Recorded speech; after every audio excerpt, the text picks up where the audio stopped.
think if you ask any cricketer, one of the biggest accolades that you can get in your career is leading your team out, especially the Test team. And I don't think there could have been a bigger Test series than this to lead Pakistan.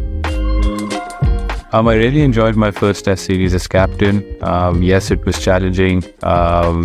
Yes, it was in conditions where historically we haven't done well, and we're yet to get a win. But I think when you play against the best teams in the world and you measure yourself as a team, as an individual according to them, I think that's a really good start. And I hope we can build on some of the good work that we put out there. But I really enjoyed leading the group, and I really enjoyed my first experience as captain.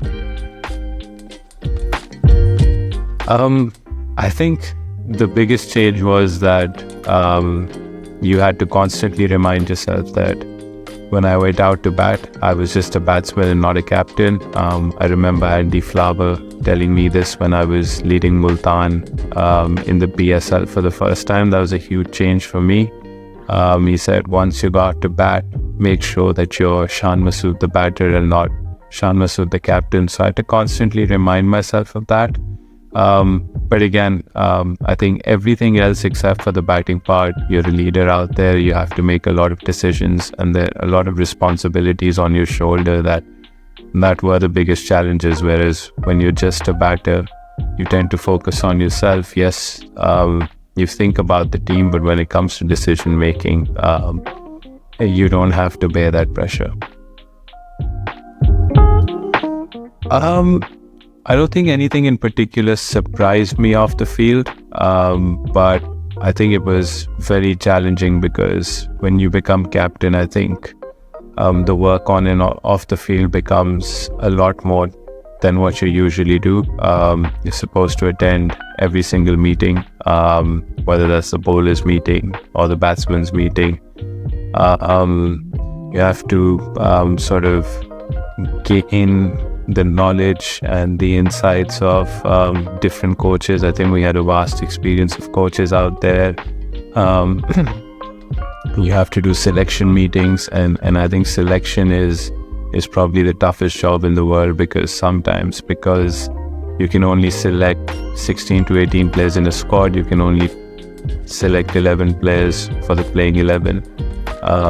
You have to leave people out that probably don't even deserve to be left out. So they're tough calls that you have to make. You have to do a lot of media work as a captain, and you're always under the microscope. So I think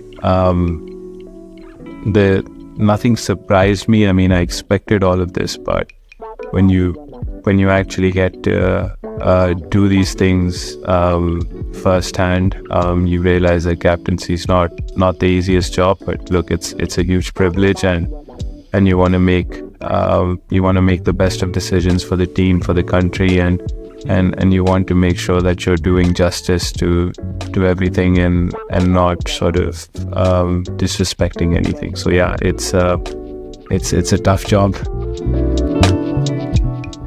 I felt in good nick. I think out of the 6 innings, in 4 of them I got really good starts, couple of 50s, couple of 30s, but I think as a batsman, that's what you want to convert. Yes, the conditions in Australia were a bit different to what we normally get over there. The bounce is always there, but I thought there was a lot of lateral movement, and yes, the quality of the bowling was second to none. We played world-class bowling out there, and if you look at the series, I think there was only 100 scored, and Mitchell Marsh was probably the only consistent batter in the series. So to get all those starts and not converting them, that's something that really annoys me. I think it's okay to get out early at times, because when you face quality bowling in Test cricket, you're bound to get a dismissal or two initially, because you're not set, you're finding your feet, you end up making a mistake, which can be costly. But I think in my 30s and my 50s, those were the innings where should have gone longer. I don't think I have any regrets of the way I played.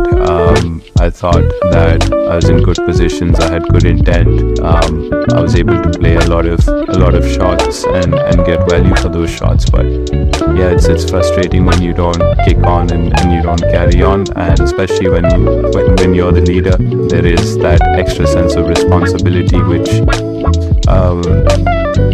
you have to bear. But unfortunately, I couldn't kick on and make those scores really count. But still, I feel that I'm sort of heading in the right direction in terms of how I want to play the game.